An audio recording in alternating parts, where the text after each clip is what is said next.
আমি তার বিরুদ্ধে মামলা করব। নাসিরউদ্দিন পাটোয়ারি যদি মেন্টালি সিক হয়ে থাকে তাকে আমি ডাক্তার দেখানোর পরামর্শ দিব। হয়তো কেউ একটা চটথাপ্পড় দিল বা পাগল ভেবে রাস্তায় বেঁধে রাখি, তার সম্বন্ধে অনেক নেগেটিভ কথাবার্তা শুনেছি।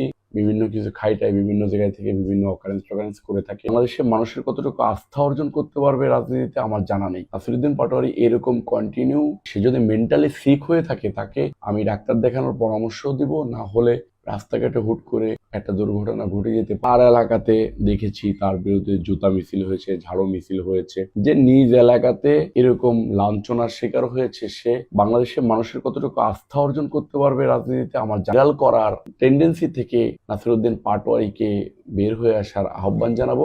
আমি নাসিরউদ্দিন পাটোয়ারি যে মিথ্যা তথ্য, বিভ্রান্তিকর তথ্য বক্তৃতায় বলেছে এবং সেটা বিভিন্ন গণমাধ্যমে প্রচার। সবার আগে সব খবর পেতে চ্যানেলটি সাবস্ক্রাইব করুন এবং ফলো করে বেল বাটনটি চাপুন।